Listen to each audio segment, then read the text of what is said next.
football fans, the Cricket Celebration Bowl is celebrating 10 years of crowning an HBCU national champion. A champion will rise at Mercedes-Benz Stadium on December 13th as the MEAC and SWAC champions clash.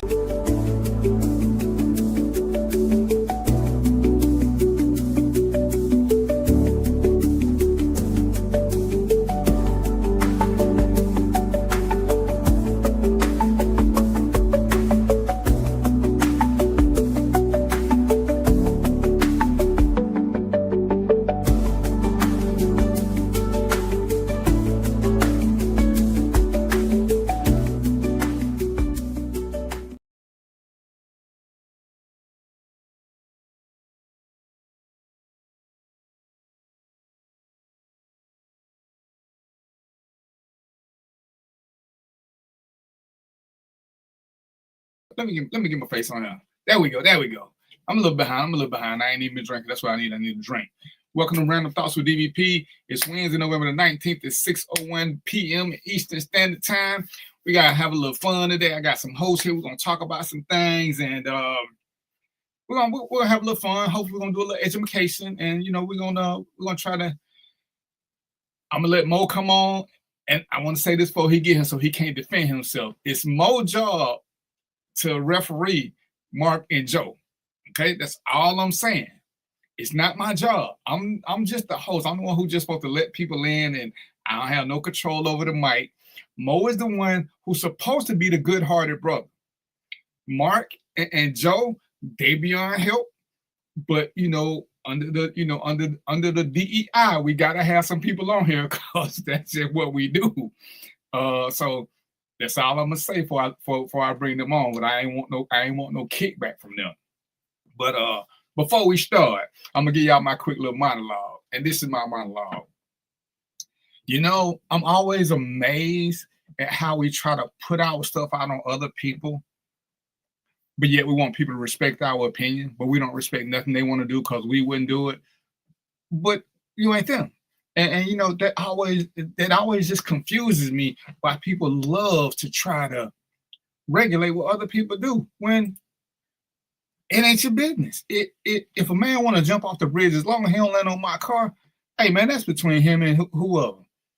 And I find it amazing, and I'm gonna talk about this when I talk about my therapist. One of the things my therapist taught me, and I want y'all to pay attention to this, and I'm gonna get the guys on here because I want their input on this.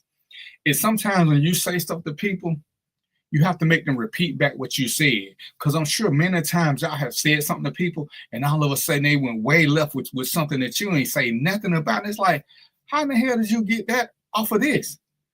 I can say, I don't eat chicken. Well, do you eat pork? Do you eat this? Are you a Muslim? Are you this? And I'm like, all I said was I don't eat chicken. How come I can just not like chicken? And it's like, how do we get all? What did you hear me say? And my biggest one, and I ain't got nothing against nobody who pray. I don't pray. And I went somewhere and everybody got ready to pray before they ate. If you pray, I'm cool. I'll hold your hand and I'll stand in the circle and I'll do all the other stuff. Just don't look for me to lead the prayer, because I'm not. But I'm a respect what you do. And the lady was looking at me. She like, you not gonna say the prayer? And I'm like, you said you wanted to pray over the food. I mean, it's already been made. If it's poison, it's poison. I don't know what prayer gonna do. But hey, I can't believe you don't pray. I'm like, are you an atheist? Listen, I just said I don't pray. Do you believe in God? Listen, we're not finna have this conversation. I don't pray. Either you can respect that or you cannot. But what we're not finna do is talk about what I do or don't do. If I want to stand, what's up, Ernest? If I want to stand when I pee, because that's what I do. I know plenty of people who like to sit when they pee. What does that mean? But hey, if you catch me on a good night while I'm sleeping, I might sit when I pee too, because I don't want to just stand up. I just want to sit down and do my crossword puzzle and take a break. It don't mean nothing. It mean I'm tired. So I just had to get that out of my system. We got to start letting people be people. And if you don't like what they do, you know what they say. If you don't like what I do, don't do it. I mean, life is kind of simple. So I'm going to bring Mo to the stage first, because Mo's supposed to be the arbitrator, he the referee, he's supposed to be the conscience of the show. Y'all know I'm a little unhinged. I'm a little unhinged. Mo's supposed to be. He need to look at the contract, and he gonna say something about he didn't sign it. Man, that's not the point. The point ain't got to do with being signed. If the point is you're here, that's your role. Man, DVP got to go into politics, man, because he done told about 1,000 lies, man. What? You've been lying the whole time.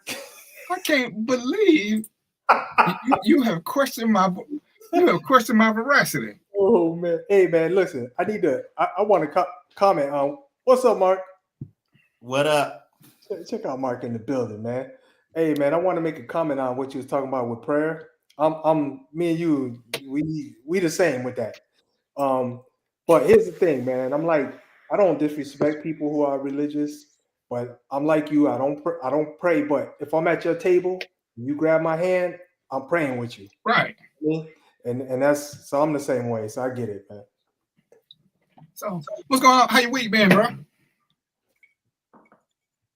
Mo, how your week been? Oh, Mo, I thought you was talking to Mark. Oh man, I can't complain. Yeah, it was good. Yeah. Hey, so you know I'm out here in Arizona, man. Look, we get rain about 7 times a year. Rain yesterday, man. That's a big event out here, man. If you come out here when it's raining, man, I'm telling y'all, I'm not joking. Every building you go by, you're gonna see people like this looking out the window. All the kids come outside to get splashed by water. Everybody, man. It's stupid. It's the dumbest thing I ever seen. Because I ain't from here, but you know, I know what it's like because I live here, but you know, that's what it is.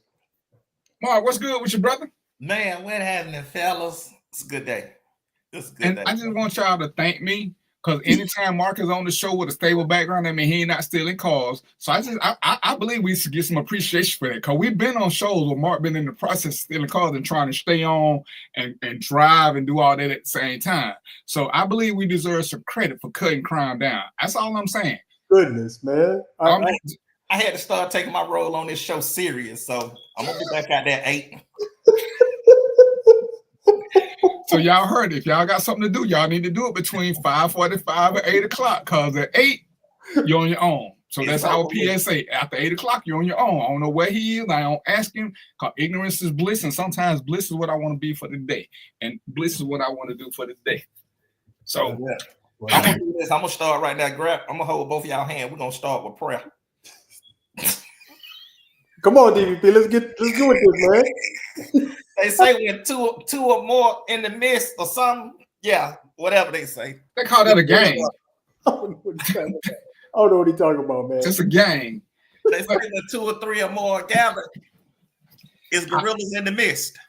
I'm gonna start with one of my first questions before we get into the good topics. The question came to me: if the police knock on your door, what do you have to do? All right. So, and I wish Joe was here so we could get another opinion from another area. But in the state of Georgia, if the police come to your door, what you have to do is nothing. You don't have to answer it. You don't have to acknowledge them. You don't owe them shit. Real talk. They can knock and bang.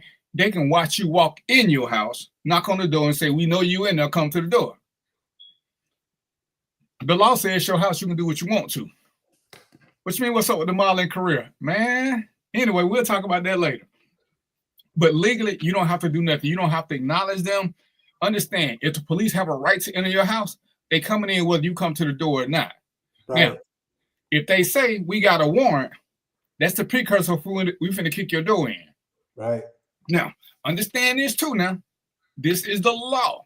You can go to the door and open the door. You can crack the door. You can look through your peephole and you can ask them for a copy of the warrant.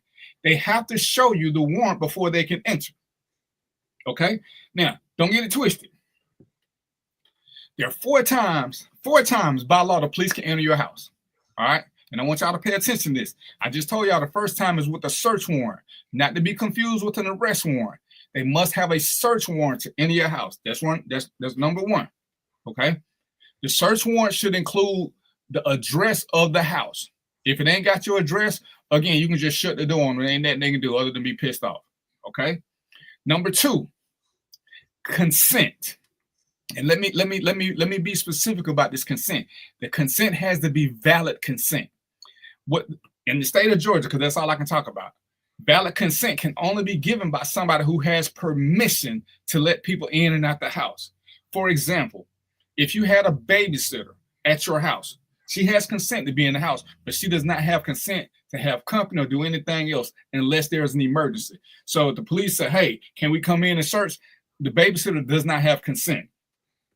Now, where there's a little cheat and play with that, and this is for us fellas, if you have a girlfriend, if you give your girlfriend free reign and she can have company and invite people over, she can give consent, okay? Just like most of us, we got keys to our parents' house. We may have the alarm code or whatever. We can give consent to search our parents' house because we can come and go as we please. So the consent is a touchy issue, but the consent has to be valid and it has to be given by somebody who has authority and who has the mental capacity. So barring an emergency, we're going to get to that. Your kids can't let somebody come in. They don't have the mental capacity to understand what they're doing when they let the police in. So we talked about the search warrant. We talked about valid consent. Exigent circumstances, which means there's an emergency.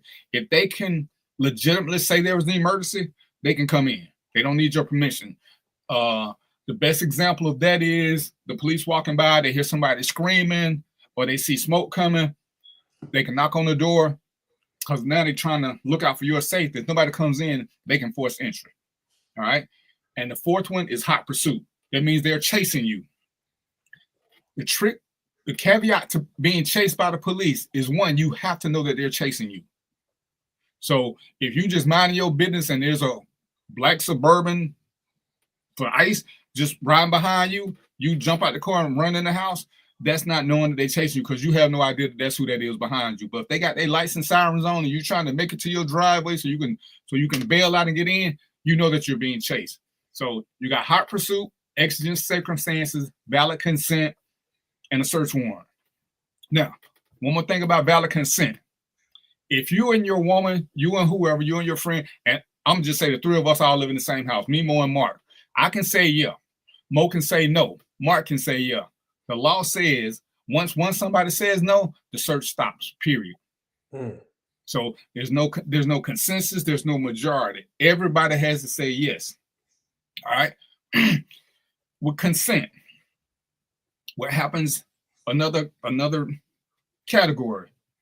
Mo can say yes, and Mo can give consent to search his room and anywhere he has access to. But he can't let him in me and Mark's room unless he has access to me and Mark's room.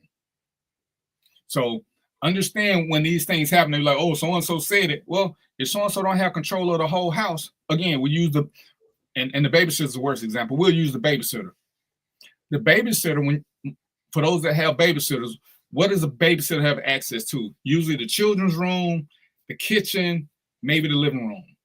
That's it. So she can't let them search nowhere else. Oh, in a bathroom. She can't let them in nobody's room because she don't have access to the adult's room. She only has access to the kid's room. So this is something you initially don't have to know, ladies and gentlemen. The cops have to know this, and the cops have to do their due diligence. So they can't just come in your house or tell you got to let them in because you don't. You don't. But you can open the door and you can actually talk to them and tell them, hey, man, go bite yourself. I ain't got to let you in. You need to show me a search warrant. And police will try to get in and say they got an arrest warrant. And unless the arrest warrant is for you, it doesn't matter. If the arrest warrant is for you, you right there in their face. Wherever they see you, they can arrest you. But if they come to the door, and we'll just say Mark goes to the door, and they say, well, we got an arrest warrant for DVP. Well, once Mark say DVP ain't here, the cops say, well, can we search and see? Mark gonna say no. And it'll be like, well, if he ain't here, why not? Because I don't have to.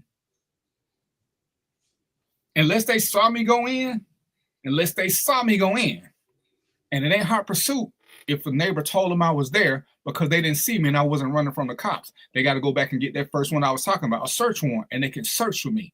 They can surround the house and make sure nobody leaves and nobody else enters, but they can't just automatically come in. So I hope that answers your question about when do you have to let the police in your house. Gentlemen, y'all got any questions? Nah, I was going to ask about the arrest warrant and search warrant, but you answered that. Yeah, no, that's informative. I ain't know all of that. I knew I had an idea of some of it, but until you get that information, you just kind of flying by the seat of your pants, man. But Now, that's good information right there. And Mark, with an arrest warrant must contain a description. They don't necessarily have to have the right name, but they can't have an arrest warrant for a 5'11" black male and lock up Mark. The arrest warrant, even without a name, the physical description should be somewhat close to what it is they're looking for. It should have a description. It should have a crime. Those are the two things it's gotta have. So I do have a question. So Go ahead. let's take the babysitter example. So they come to the door, I'm babysitting. I open the door. Based on what you said, the way I understand it is I would have to say, so and so, whoever you're looking for, so and so is not here. I'm the babysitter, and because they're not gonna know, I can't automatically expect them to know I'm a babysitter. Right. Oh, how's that scenario work? Does it work? They should ask you who you are. Oh, okay. Because it's up to the cops to validate who they're gonna get consent from. If you don't do that, you're already breaking the law. So once you come to the door, I need to say, hey, sir, what's your name? Do you live here? What's your position here? So there are certain boxes we got to start checking off before we can legally enter. Okay. Right. Without that, we're negligent. So once you say you're the babysitter, I can say, well, the so and so live here. Are the owners home? Can you go get one of them? If they're not home, the best thing the police can do is just bag off. They in the no-win territory. Well, so I do have a follow-up question. So here's the thing. My assumption is that there's a lot. If it's a situation where there's, let's call it, exigent circumstances, my assumption was they would already have a warrant, or that's what I would have to guess. Now, exigent circumstances are usually in the moment. That means there's an emergency at hand. If there's an emergency, you're not gonna have time to get a warrant. Like I said, the emergency would be we heard somebody screaming. All of a sudden, I'm patrolling, and this is one of the best ones. I heard a shot from the house and some glass broke. So I need to know where the shot came from, and I need to make sure everybody in the house is safe. So you can't tell me, oh, the gun. You can say, oh, my gun went off, but nothing happened. You have to let me in because I need to make sure that nobody's hurt. Yeah, and there's no way you're gonna get around that one because that's an exigent. That ain't something that's normal. If I heard somebody scream, I need this. We're gonna look at every room to make sure nobody's hurt. Those are things, but they got to be articulable. They can't be hunches or something like. It's got to be a reason. It's got to make sense to. It's got to make sense to a regular person, not a cop. Right. And next week I'll talk about probable cause and articulable reasonable suspicion. But when we're breaking, anytime we're violating your constitutional rights, the reason that we give has got to make sense to regular people, not other cops, because cops think everybody's suspicious. So as a regular person, you guys would understand why I forced entry into a house when I heard a shot. That just makes sense to regular people. You heard a shot. Hey, I need to make sure everybody okay. I saw smoke. I heard somebody screaming. Those things make sense. It's like I seen some suspicious looking people go in there. That ain't gonna cut it. So yeah, the emergency it needs to be a current emergency, not something.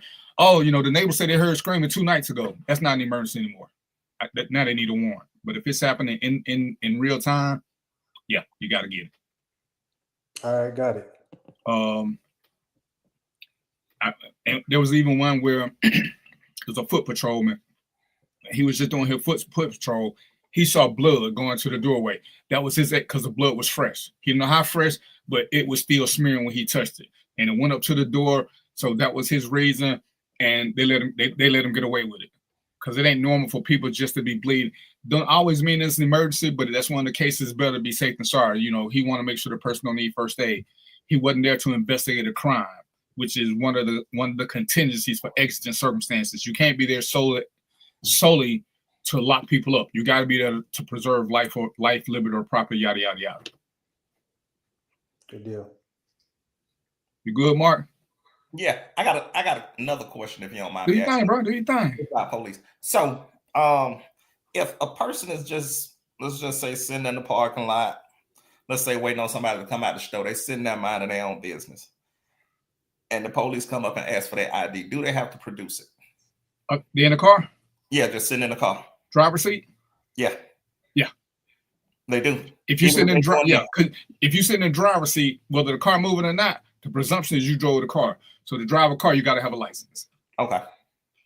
So what about passenger seat? Nope. Okay. The driver is required to have a license. Okay, but if you're in the passenger seat, you have to produce an ID. Nope. Okay, that's what I need to know. Only way I can make you produce ID, and it's really sketchy, is if you walk into a liquor store. Okay. And the only reason I'm gonna say it's sketchy because the courts are divided on it. Because technically, you don't need ID to go into a liquor store. You only need ID when you're buying liquor. So if you go into a liquor store just to buy chips, because you can be 16 to go into a liquor store. You can be 16 to go into a convenience store. So there needs to be something else that's going on. Now, if the liquor store is paying you as their own private security, now you can push and you can do whatever the liquor store say. But I can't do it as strictly a cop. Okay. But yeah, there's no legal right. There's no legal requirement for anybody in a vehicle to have any ID on them except for the driver. Gotcha. So, and good question. With that, ladies and gentlemen, if you left your license at home, or whatever you got going on, the law is still clear. You are supposed to have it on your person whenever you are operating a motor vehicle. A good cop will just run it, and once he verifies, he'll let you go. But if he want to make an issue of it, you really don't have a leg to stand on because you're supposed to have it on you. Which is why they just tell some people to leave it in the car, which is kind of crazy if your car gets stolen. But you're supposed to have it on you anytime you're operating a motor vehicle. But like I said, that's a fine thing. You got to be, in my word, you got to be a real asshole to get locked up or get a ticket for not having your license on person. But that's the official charge, not having your license on person. Yeah. All right, anything else for me? I'm good on that. All right. So let's see. You ready for yours, Mark? I think I want to start with yours. Yeah, I'm ready, man. All right, so Mark got questions about dating. So me and Mo, we're gonna sit back and then we're gonna let Mark run this. We're gonna let Mark run this 20-30 minutes and we're gonna go from there. What you got, Mark? It ain't running that, man. Mostly just want to talk about, dating ideas. Give people things to do because for some reason people think dating is obsolete and it's definitely overpriced in our community to do it. So just give us some little ideas to toss out there for people to, to connect, reconnect, and just get a break from everyday life. Somebody on here said that if you offer to take somebody on a date, then you leave with money. I think it makes no sense, but somebody on here said that. No, see, you doing that. What's that? We gotta do the qualifying what you heard, because what you heard ain't what was said. What you heard is not what was said. It's what I interpreted. Yeah. Effective listening. So what I said was, and it's two different variations. What I said was, scenario one, you ask this lady out. She don't want to go out with you. She makes it clear, she's not romantically interested in you. You keep pressing. You keep talking about, well, let me take you to one of these expensive restaurants. Well, one day you're going to catch her when she's hungry. And she's going to say, yeah, but she's made her intent clear. But you keep trying to leave with your money. She hungry. She going to go. And you mad because now she ain't going to sleep with you. But she told you them 3, 4, 5, 27 times you was begging. No. That's when you keep trying to impress her with your money. And she's like, okay, if he want to spend his money, I done told him no. I done gave all the prerequisites. That's on him. That's when you lead him with your money. When you keep trying to but let me take you to this place. Let me take you to Ruth Chris. Let me take you to the Sundial. That's on you, player. I can agree with that. So that's when you playing yourself. Now, the other one is, as far as dating goes, this is where I blame, and what I said was, for me, a woman can't pay for the first date. That's my standard. If Oprah decided she wanted to go to the south of France for whatever reason, I'm with it. But we're going to have to stop by Waffle House first because I got to pay for the first date. But that's my personal standard. Now, what anybody else do is on them. But I just believe, that's, like I said, that's my personal standard. The first date belongs to the man. I don't want to give up my power that quick. Power. You don't have so much power when you're drinking blue. But let's get to it. But hey man, it's blueberry. I'm trying to be healthy. Blueberry. Blueberry iced tea. I'm sorry, blueberry white tea. Okay. Yeah. Get you a little something. Get you some brown. You act better when you drink brown. Well, you know what they say, brown stunts your growth. So I'm just Hey, well, hopefully I get shorter. no. Well, yeah. Hey, ladies and gentlemen, y'all go ahead and do y'all thing. Because if he drink all that, he not stealing y'all cars tonight. He not getting y'all cars tonight. You know, so a couple of things for people that don't want to lead with their money and just want to hang out. It's always free shit to do in the city. Always free things to do in the city. And the biggest thing is a park. Man, you can go kick it in the park, especially on a beautiful day, because the day was definitely one of them nice days. Take your blanket, grab your whatever y'all like to drink, and just sit out and chill. So that's a pretty good thing. You know what I mean? So in Atlanta, which is different now, Piedmont Park. Nice big park. I think that's too much for a first date. That's a little too intimate for a first date to me. Okay. For yeah. Now, once we know we got a connection, I think the park is a wonderful thing. Because if you're gonna do it, like I said, the park. When you're doing what you're saying, a picnic is romantic. Most people ain't been on picnics, but it's a little romantic. So I would say like for a first date. Say it again. You want to be romantic the 4th or 5th date? Honestly, me again. I'm only gonna be romantic once we've crossed the sex threshold. Ain't no need in tempting. Ain't no need in teasing and playing big boy games and hoping something gonna happen. I need to know we already there. So when we drinking wine or doing whatever, and we laying in the grass on this blanket and being playful, I don't need to be worried about the Me Too movement or what you think you're doing. So I like that. For me, I like to have that. It's kind of like traveling. I'm not traveling with anybody that I haven't slept with. It's too much pressure on everybody. Traveling, even though it ain't romantic, it's intimate being locked in a cabin with somebody while you drive or while you sleep overnight. That is true. What you think, Mo? Yeah, so I got just because of my experience, I learned that money on the first date, lose baby, lose. And what I mean by money is if you spend anything over $10 each, lose, man. I'm serious, man. Look, there's so many things you could do. Go to the science museum, hang out at the science museum for the day, right? Y'all get to know each other because the thing is, a lot of those things, like going out to dinner and all that stuff, a lot of times, or club or whatever it is, a lot of times you don't even get to learn who the person is. So I'm going to the science museum. We're going to walk around. You don't like science? So what? We're going to see some skeletons, some dinosaur skeletons and some damn exhibits and whatever, and cultural exhibits and where Africa started and all that. We're going to see all that. It's going to be there. You can ignore it if you want, but we're just going to hang out. Coffee shop, meet at the coffee shop, have a coffee and a croissant, man. You know what I'm saying? Something real simple, right? I ain't doing dinner. I ain't doing no dinners, man. And the best one, if you got good weather, go to an outdoor market. Free outdoor market, walk around, hang out, have conversation. Those three, I think, is something you can do to kind of just get a feel, because you don't even know this person, man. You don't know just because she got this and that or whatever, or he got this and that, whatever it is. You know what I mean? We don't know each other, so let's go find out who each other, who this person is and who that person is. And while we're doing it, we're not breaking the bank. And that's that.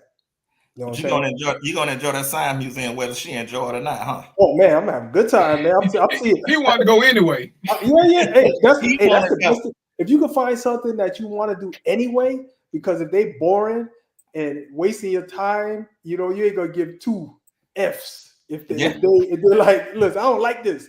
Okay, whatever. You leave it. Yeah, I mean, I don't see a picnic being too intimate. I do understand what you're saying, though, DVP, about it. But at that point, you're getting the feel for the person that you with. Sitting back, like you say, laughing, playing, enjoying the moment. So I think it gives you the opportunity to just have a conversation and see what you can actually learn from that person, because it is an intimate setting. You know, And see, like I would prefer to do something like a cafe or a Mexican place, something where they got a what do they call them, booze. Because right now I don't know if I want to. I don't know if we good being too close together. I don't know if I want her in my space. I don't know if she want me in her space. So I want to go somewhere where we can have tacos. Because you listen. I've done this. You can go to a Mexican place and get you tacos and you can even have an adult beverage and it still ain't gonna run you $40. When I saw the thing about these guys talking about a date costs $100, I'm like, where the hell y'all going? That y'all spend $100 on a date? I mean, y'all gotta be eating y'all asses off. Because most of the time when you get into them little 3 taco thing, at worst, the most expensive one I seen was $20. So if I get a $20 and she get a $20 one, and we get 2 drinks, that's $8, 16, 32, that's still $75. So it's like y'all doing a whole lot of extra stuff, and but hey, but again, to me, before you do this dating thing, have a conversation, find out something about. See, a lot of this you can do over the telephone. You can see what the vibe is before you start doing something. Because I actually like to have time limits for my first dates, just in case we don't like each other. We can part without trying to figure out, when is a good time to leave. Because we can always call each other and schedule a second date ASAP. But when that first date run too long, it seems like Mo saying going to the museum. What if I enjoy the museum, but I ain't enjoying her? And that she just makes my thing go. So I don't want to go there with her. I like museum. Let's go here where we can sit at our little booth. We can have some conversation, doing everything going right. We got these little devices. We got a little alarm set on. I got my alarm set to go off in 100 minutes. I got to run, baby. I had a good time. Maybe we'll do this again. Or you can just silence alarm if you're having a good time and keep moving.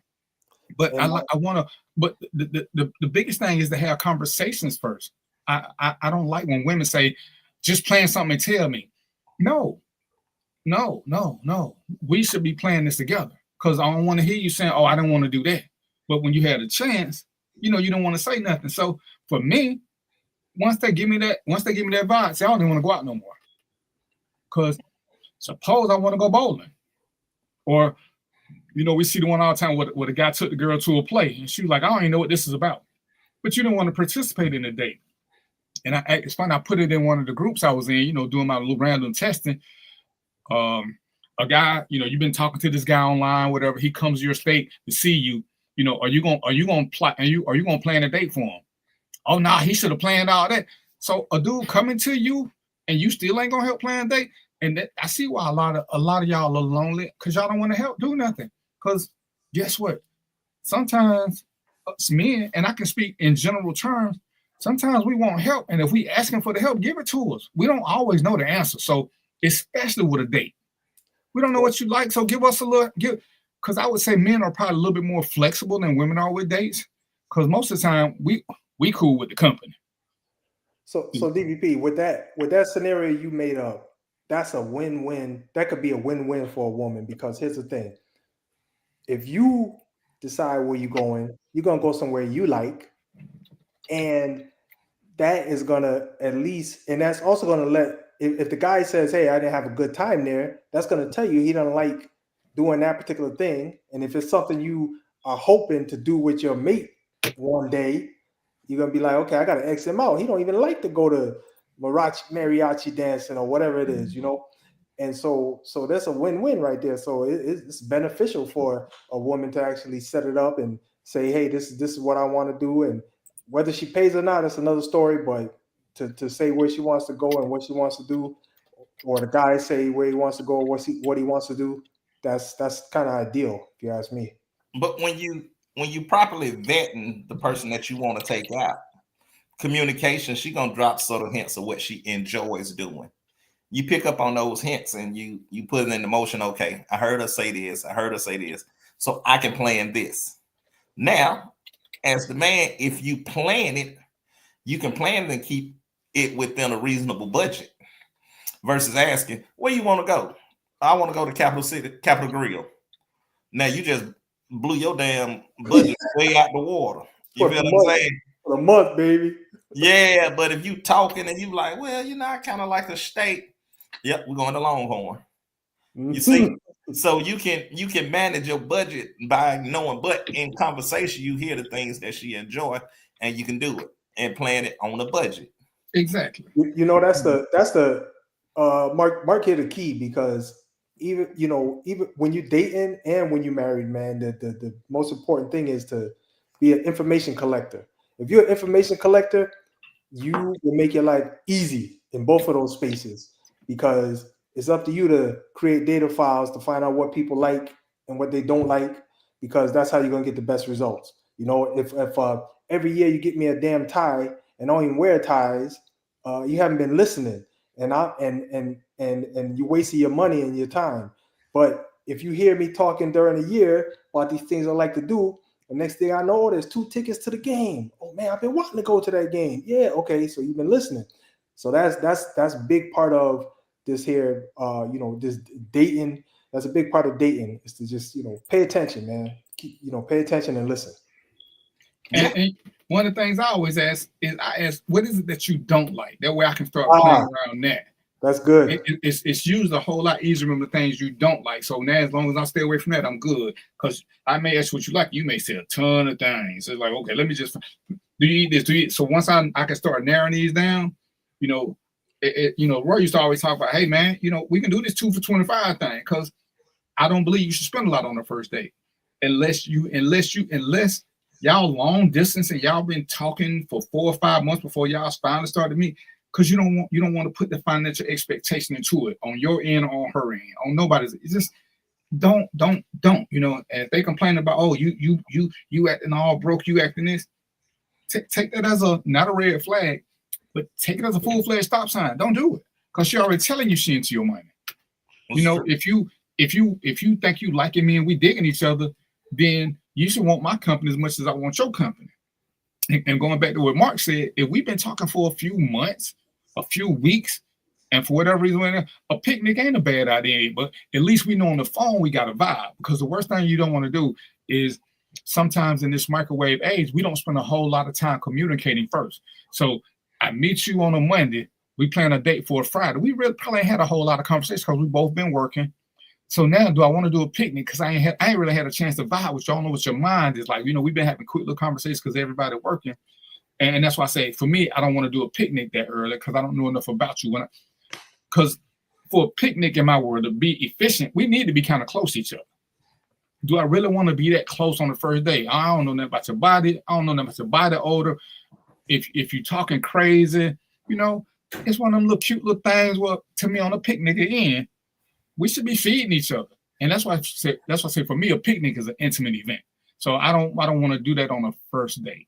But like I said, the coffee shop, and I hate coffee, but a cafe type thing where it ain't too loud, but where you can go and you can sit down and have some conversation, and we can see if our minds are clicking. We get a quick first glance at each other. We can see how much effort they put into this first date, and and if it go good, shit, well, we hold the hands at least by the end of it. And if it ain't, we both looking at our watch because we can't wait to leave. But I still ain't spent but $20, $30. Another thing is, you probably gonna want to do something, because I think I learned this after a while, but if you get this early, it might help you out, because you don't want to go somewhere where you're stuck. For example, like the movies, right? The movie's gonna be 3 hours, right? Just 2 or 3 hours, whatever it is, right? And you're stuck with somebody and y'all ain't got no interest, y'all don't like each other or whatever. You first 10 minutes y'all talked and you was like, oh, this ain't for me. You know what I mean? So you got to do something where you could just kind of, hey, I got a call, man. I got something. I just forgot. I got something I got to do. Whatever it is, Yeah, I completely agree. But I think that's something simple, inexpensive. The same as here in Atlanta, you can always walk the Beltline. You can walk the Beltline. There's 9 million shops, restaurants that'll run your day, where you can actually, get time to talk. Because I think early on with dating, and even later on, you want to be able to have a good conversation. And if you just walking and talking, and that's actually dope, you vibing, and it's not a lot of noise like being in a club. Right. these sports bars now to get super loud. So you want to do stuff where you can talk. If you active, get your bike, ride the Silver Comet, ride the Beltline. Well, you can't really talk if you're riding a bike, though. But and this is not just for first dates. This was just dating in general. Right, yeah, right. That's a future date. So you know what I mean? But see, that's when you combine the bike ride with a picnic, because you ride a mile and a half, whatever, 2 miles, whatever. Then y'all break out a little basket when y'all taking a break. See, that's a combo. See, but like I say, for a future date, if we all clicking, that's a great thing to do. It's a good thing. Yeah, it's kind of like, and you're not from here, Mo, but as much as I like the thought of Six Flags and Whitewater, they're great later dates. One, because they are expensive just because they're what they are. But some of the rides require you to be close. It's a lot of walking. You gotta enjoy somebody's company. You need to know that you enjoy their company before you start doing these type of things. To me, yeah, yeah. I done the escape room. Escape rooms are expensive, but if you already cool with the person and y'all vibing, the more y'all vibe, the less the expense becomes the headline. The expense for me is at the beginning, because you're trying to see what I got. Because I went one thing, girls start asking me about my 401k and all this. Shawty, we ain't what? Hey man, social media got them asking you that on the first date. And I'm like, that's a question you asked me after kinky sex. Not in the beginning. When we done did some freaky stuff, you can ask me about my 401k, because you might be building a future. But you're not building a future while we still sitting right here sipping on ginger ale. Wow. But I also have to understand that what some of my fellow guys are doing. They're leading with this money. They always talking about what they got and what they can do. Well, what can you do? I don't know you to say I'm gonna do nothing for you. If you become her, then yeah, I'm gonna help take care of you. I'm gonna help do this. But as a first date, all I can do for you is answer the phone when you call, shoot you a text from time to time. Right. We not at a future with a first date. That's like I say, especially depending on how long y'all did the conversing before y'all met, because it's hard now. Everybody working so hard, you really don't have a whole lot of time, and that's why it's always fun to me to say I don't like texting. Well, that must mean you like unemployed people, because most of us have to text throughout the day because we're working, and unless we work at the exact same place, getting schedules to match up ain't an easy thing to do. So we got to text from time to time, so it's like, how is it that it may not be your preferred method, but it's got to be one of them, especially because I can't call you, hey, I just want to let you know I'm thinking about that. That's what a text is for. You call me while I'm in the middle. I kept calling you, and I was like, babe, I'm getting paid. You know what I'm saying? I ain't come between your money. I need you not to come between my money, because you're going to want to do something that costs money. And if you want to invite me over, I'm going to answer the phone, because, hey, then I ain't losing no money, right? So, but if you want me to take you somewhere, STFU, and shoot me a text. Let me respond to that text. So let me tell y'all how stupid I was, but at the same time, I ended up benefiting from it. I'm so glad you matured, Mo. Yes, sir. You have a lot of stories to start off. Let me tell you how stupid I was. Yes, sir. And yeah, because you listen, if you don't realize you was stupid, you're still stupid. You understand what I'm trying to tell you? If you don't realize you're stupid when you did something you shouldn't have done, you're still stupid. But at the same time, it ended up being a blessing in disguise. But my current wife, when I met her, I had $6,000 in the bank, chilling, man. That's a lot of money for me. You were rich. I was rich, man. You know it. See, you know it. I was rich. I was 30 with $6,000, man. I had the world, in my hands. Y'all know how that is, right? Yeah, man. This lady for 3 months, man. I spent about $2,000, man. I was mad as hell. Hey, this how it was. When I finally met her mom, I told her mom, this I'm not joking. I told her mom, I said, look, you owe me $2,000 because your daughter's expensive. we still talk about that today, but man, that one was worth it. But the other, I did some other ones, but I ain't spend that much, but still was a waste of time. Stop leading with money, Mo. Yeah, that one was worth it. I'll spend that again, man. It's all good.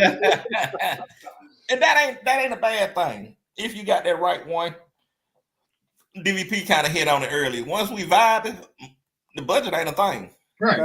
You know, once we get down, let's bust the budget. You feel what I'm saying? Let's splurge a little bit. But now, if you really truly want a date and you doing something that you're gonna enjoy with the person, it's damn near to try new things. You damn near gonna spend over $100. Easy. And to me, that's one of them things that we got to start paying more attention to, because I hate when brothers be like, "Oh, she used me for this."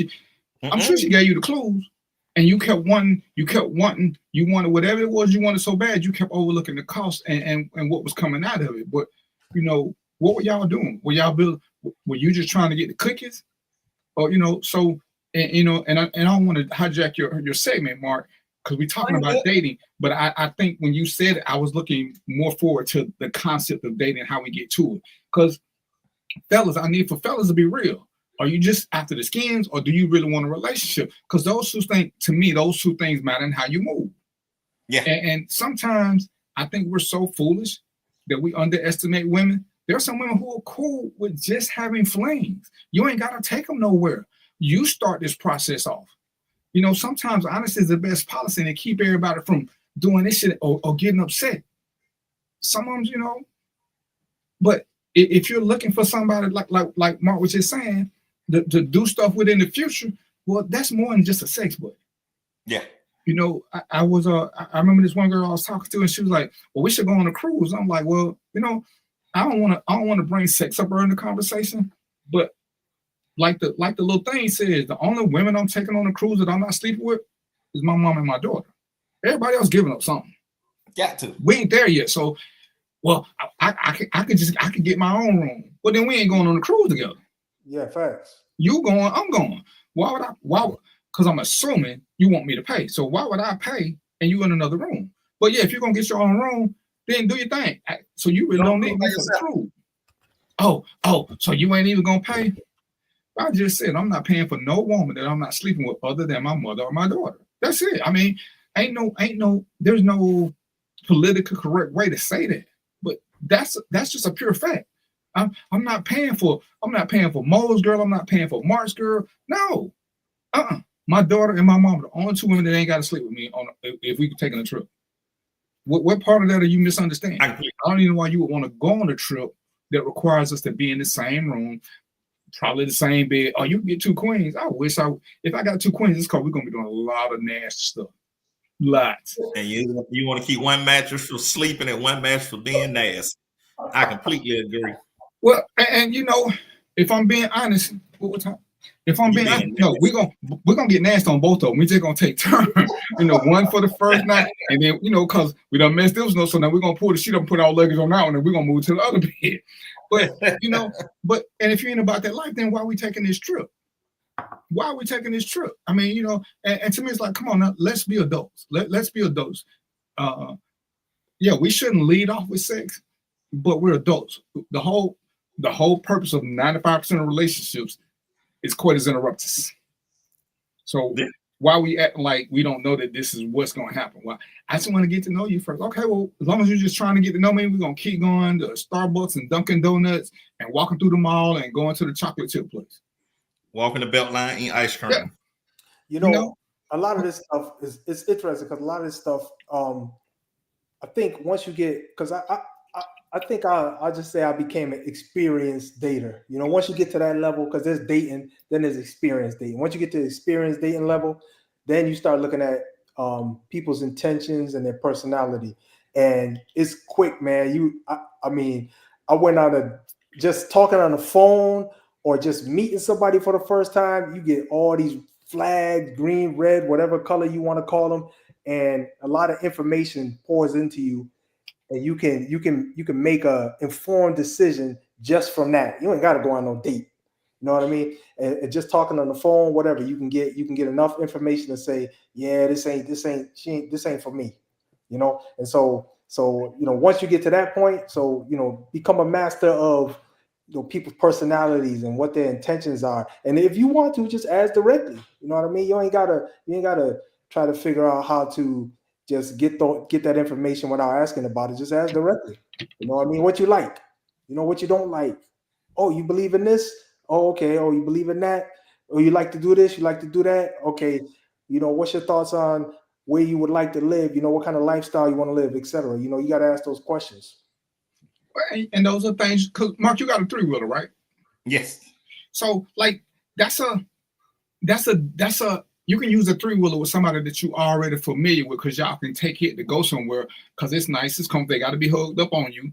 But that's a crossover. We can't start off on this 3-wheeler unless it's a 3-wheel event, because girls love to ride motorcycle and stuff. But for a date, the 3-wheeler date to me is for accomplished couples, or we know that's what we're working toward. If it's just somebody who you just trying to get a notch on your belt, is that really what you want? Like, I don't know, because I know if I had one, that's what I'm not just giving random rides on it.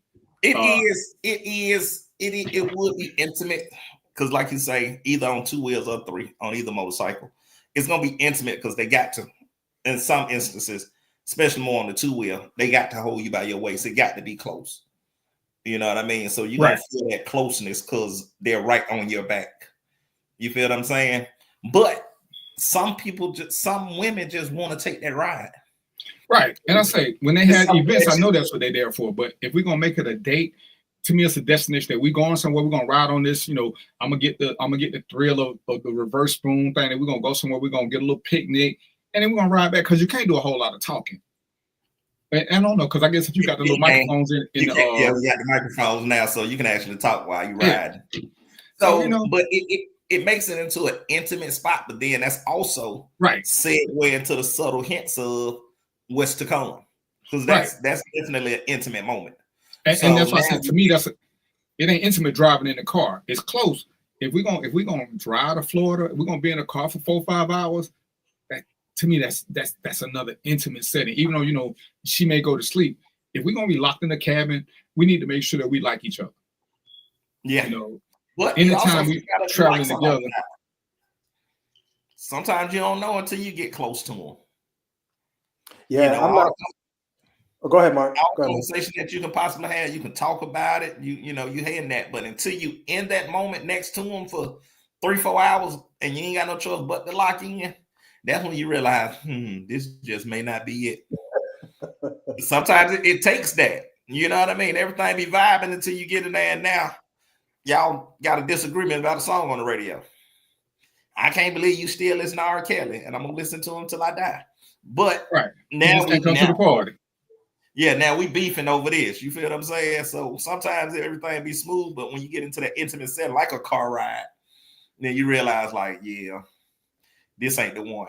Or you just riding for hours and it's just complete silence, because you realize our conversations aren't where they should be. We can't just talk and ride, for hours. We just looking out the window, one on social media and the other one driving. So, you may just not have that true connection. And until you get into that moment, you just don't know. And that's for the new people, because that's for new dates, because once you establish, you can drive and everything can be quiet and wonderful. You know what I mean? But that's down the line. That's down the line. Man, if I'm in the car ride for over an hour, barring somebody going to sleep, if you up, we should be talking. Right. We should have talked about 45 different subjects. Oh yeah, sure. We better have car karaoke. We done talked about everything about our life, our future. We'll talk about your co-workers. But I think that conversation should be flowing. And unless I know you just got off work and I want to go because I just came and scoot you up, I'm gonna let you take a little nap. But yeah, and to me, that, like I said, that's one of the things where you already got a little rapport built up because you want to be with them and you truly enjoy their company. Mm-hmm. And part of the destination is the journey. Yeah. Like, we can sit and talk because once we get here, we're gonna be moving, we're gonna be doing this and this and this. So the time to talk is on this ride. We, because now we can ask crazy questions, we can do this, we can do that. And that's to say, we gotta pay more attention to dating, what we realistically want out of it and what we expect out of it. That's because I'm immediately turned off when women start asking about my finances. Man, it's just not what's up. You give up that information, she should make sure you're gonna pay all the bills. To me, we're not gonna have a conversation because, again, it's like I don't mind the 50-50 conversation because I want to know where their head is too. but let's just keep it as real generic, you know. So it's like, you know, let's find out who you are.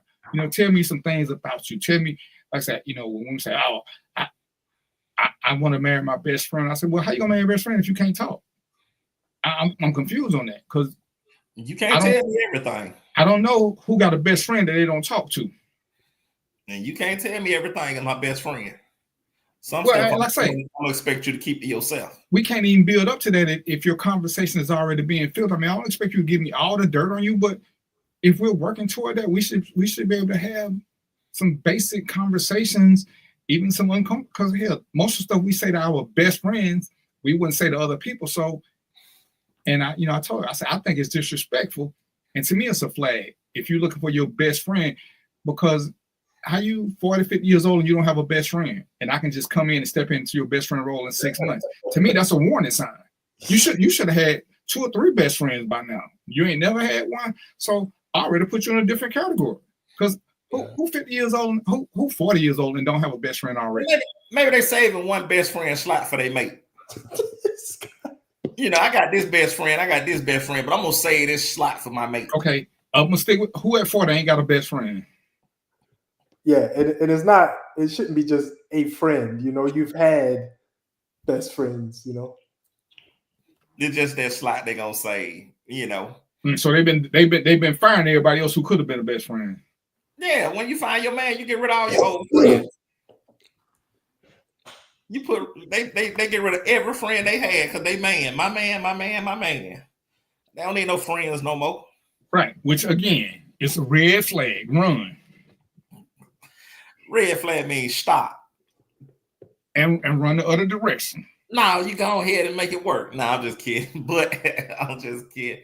But other things you can do, like right now, the holiday season, Botanical Garden is a cooler spot to go to.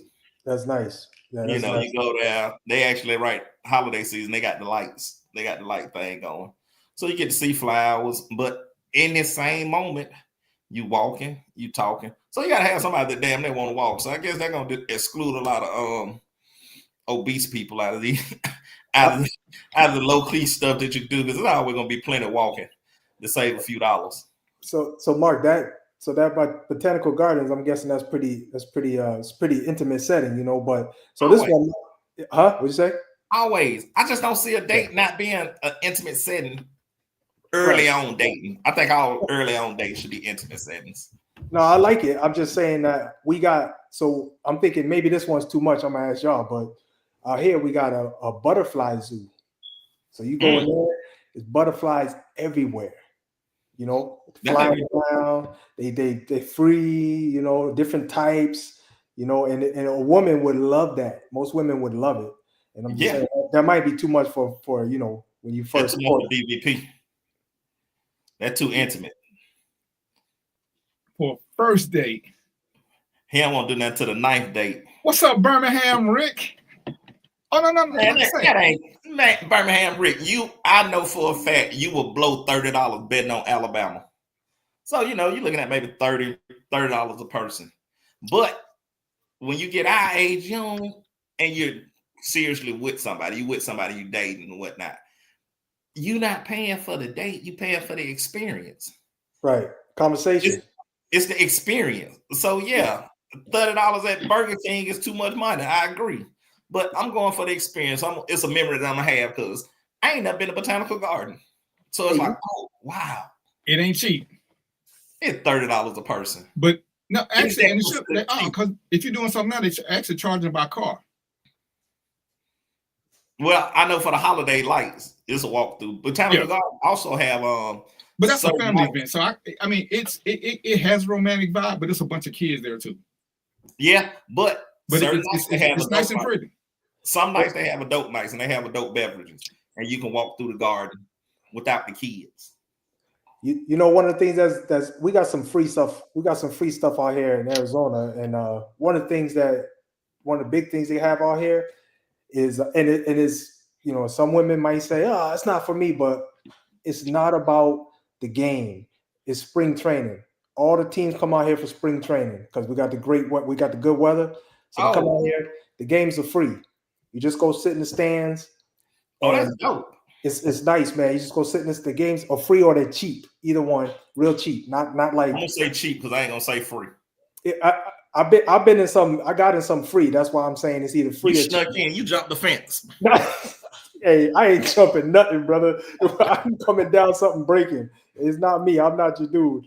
But yeah. So but it's a nice day, you know. And it's the thing. Like I'm not really into the baseball. Like this baseball is spring training. I'm not really into it. But it's interesting to see, and it's a billion people. It's good days. The weather's good. You know, you grab, you know, chips, a hot dog, whatever you want, and you can have conversation and watch the game. I think that's a good thing to do. That's actually true. I mean, I actually went to when I was in Tampa earlier this year, and I went to the Braves Yankees game in Tampa. Yeah. I enjoyed myself, even though I was down there by myself. I still had fun and enjoyed myself. I love watching baseball in person, but it's cool. It's a nice little setting. I went to Oakland last year, caught the A's game, and they right before they closed their stadium. So it was nice. You know, tickets were very inexpensive. Baseball tickets are cheaper than you think. And you know what? And that's something that more people, more men especially, know how to do. Learn how to date yourself. Yeah. And it's a lot of people who are not comfortable going somewhere by themselves. They need somebody with them. And to me, I get it. Go somewhere by yourself. If you like it, then take somebody else. Yeah. You know, so now you can enjoy the experience with them. Or, you know, that's why sometimes it's like, you know, it's fun. I've heard people say, don't take me nowhere that you took your last one. Well, if I had a good time, why wouldn't I take you? Stupid. Yeah. You know, you stupid. You know, super stupid. Hey, the thing is too with like just on that same note, DVP, it's like that's how you find the good restaurants too. Go by yourself, go have a meal, you know, taste the food. You know what I'm saying? You got to eat sometimes, so just go by yourself and have a meal. And if you like it, you be like, now you got a place you can bring somebody back to and just hang out and have a good time. And you know the food's gonna be good because you know the best thing about going out at the end of that hard week. If the food is bad, you're gonna be mad as hell. You know what I'm saying? You know, and I know people who diet the whole week and they're looking forward to that weekend and go out to that dinner. And if the food's bad, they mad, man. You know, so just go, you know, just go enjoy yourself and explore. It's kind of an exploratory thing. But even with that, how many of us have found good restaurants on bad days and we took somebody else? We enjoyed the food, we just didn't like the company. It's just like, I'm not gonna keep looking for new shit. I found a good place. You been here with somebody else? Yeah. Yeah. Yeah. Yeah. You don't want to know. I've been here before. But see, and this is where my sarcasm kick in, because when it's time to get to the adult moments, I'm saying, hey, has somebody else been here before me? Oh damn, I want the new one. No, yeah, there is no new one. We good. Go pop a new one in. Right. You know, like that's a good one. You know, but some other things, and there's other things to do around the city. If you are like me, I grew up in video game era. I know DVP, everything was on stone tablets. But my third spot in Chattahoochee area over off of Howell Mill, my third spot, it will take you back. It took me back to my childhood. Video games. All the old arcade games, video games that you played as a kid, they all right there. They all there. When I went there, it was maybe $30 a person. Some nights it's $15, just depending on when you go. During the week is expensive. I mean, less expensive than the weekend. My third spot, great spot, especially if you got somebody that you're really kicking it and vibing with. This, or that you just talk to them and they just, you know, after they tell you certain things about their childhood. Oh, I used to play this on Nintendo all the time. I used to play this. You know, you when you're talking, you find your likes. Even at 47, I still play video games. So and it's crazy because I like Dave and Buster's. It's expensive, but you get to know a lot about somebody when you're doing these. But you got to like them already. But Dave and Buster's, like I said, it's a cool date. Andretti's, it's a cool date. But like I said, anytime you involve video games, man, video games cost way more than food. But the thing about my third spot is one fee. Once you pay, all the games are free once you get inside. Where is this? Let me write this down. On my third spot, it's in Chattahoochee, off Chattahoochee. Soft Howl Mill. They got it's a whole little complex over there with good restaurants. What the name of it? Play, quit playing. My Third Spot. Oh, that's the name of it. Hey, what y'all doing? Abbott and Costello? I done talked about Botanical Garden. I done talked about. Well, I heard my first spot, my second spot. I'm with you. Hey, ain't that what the VR thing is? It's My Third Spot. Ain't that what the VR place is? No, the VR place I went to, and I was gonna get to it. It's up at Truist. No, but it's one. It's one because I went to one. I want to say that's what my third spot was. And then it's funny that you say it's on my list of places to go. My third spot. Yeah, because when stuff pop up on Facebook, or I'll be like, let me check this out. Let me check this out. Yeah, and that's what I do. So my third spot, like I say, I play childhood games, off road, and they had a whole Nintendo 64 state. I mean, the game itself, actually Nintendo 64 with the cartridges. It was, man, I enjoyed myself. The food and drinks were good too. And it's so much you can do. I mean, I want to go to one of these little pottery classes. The pottery classes ain't that expensive. That's something that you can do, unless they seeing if they seeing ghosts, then it's intimate. If they ain't seeing ghosts, it's just a fun little something to do, make your own candles. Because you get to do a little talking, you get to see how people treat other people. It's slightly romantic without being intimate. You know what I'm saying? Because you can be cool and vibe through that. You know what I'm saying? You still get to know a lot about a person, and you get to just talk. But there's so many things that you can do that don't revolve around eating at an expensive restaurant. That is true. So many, but a lot of them require that you have some conversations prior to, because you don't want to pick her up and she got on her after 5 clothes and you ready for bowling. Yeah. I agree. She didn't want you to tell, and that's why I said, for me, when women don't want to participate in the date, then why are we doing this? Yeah, I haven't done it, but what looks interesting is a sip and paint, where you painting and you drinking wine. You drink more. It looks fun. You drink more. Nah, not now. I used to, but not now. What you going to a pit sip and paint for? You ain't gonna sip, man. No, I'm saying it looked fun. It looked fun. It actually is. It actually is a lot of fun, man. You should check it out. I love drinking. I can't drink now. Medical stuff. Okay. What's up? What's up, Tushawn? That's one of your friends, Mark. They call you Chips. I know they know you. He played for Fusion. Man, that was 100 years ago. I don't remember nothing to nobody. Yeah, you probably don't. But yeah, like I said, there are tons of things to do, but we got to pay attention to what's going on and control the narrative just a little bit more. Because there's tons of things, and if all they want you to do is, I said, chick came up, she's like, oh, you like the kind of guy that take a woman to 5-star restaurants. I was like, yeah, you need to get your fucking women's intuition money back. I'm not going to a 5-star restaurant with some random girl. And the crazy thing is, most of the girls I've dated don't want 5-star restaurants, because I give more credit to a woman who values my money as much as I value it. They want to find things to do that are, if we're gonna spend a lot of money, it need to be a lot of shit going on. Yeah, it's gonna be.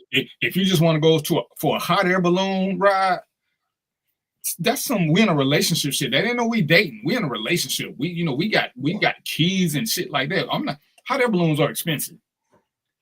They can be fun, but I want to hot air balloon. I'm gonna somehow figure it out too. Right, but that doing the helicopter thing, man, I'm not finna just do that with some random. Yeah, nah.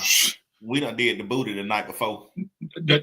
We done did it like 100 nights before. 100 nights. And but like I said, and it's crazy because I've seen guys saying they done this, and I'm like, on the first, second, third date, you gotta be shitting me. Because at some point we set the bar too high for ourselves. Because if you start off here, what are you progressing to?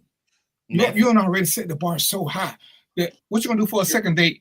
And more you don't. But if I take her to the Sundial on the first date, I can't go backwards no more. The Sundial ain't close to being cheap. A Caesar salad at the Sundial is $27. Where you gonna go after that? Because you done already set that bar so high. You better start at Salados. You balling now. You balling now. Yeah. Right. And then you mad because you spent all this money. But hey, man, you didn't know your personnel. You don't know. I don't care what they say, what we say. You don't know what they worth. You don't know what they worth until later on. So govern yourself accordingly. If she don't want to do little things with you, it's like the thing say, if you don't want me at my lowest, you damn sure don't get me at my best. But I'm not finna start off right here. You know, it's like, you got to be shitting me. I'm gonna take a cruise and you're gonna be in another room. I'm gonna take a cruise and we're gonna sleep in separate. We're gonna go to Florida and we're gonna sleep in separate beds. Girl, you got to be shitting me.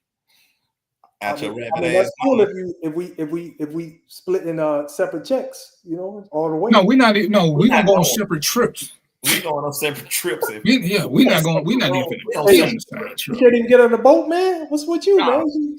No. She can't get on the boat. No, because now if we going on a cruise and we sleeping in separate rooms, then I'm gonna find somebody to get in the room with me. Right. Now you're gonna be upset because somebody in the room with me, and ain't nobody got time for that foolishness. Right. And And we it's like together, we together. If we everything don't revolve around sex. You're right. Everything don't, but this trip does. This trip does.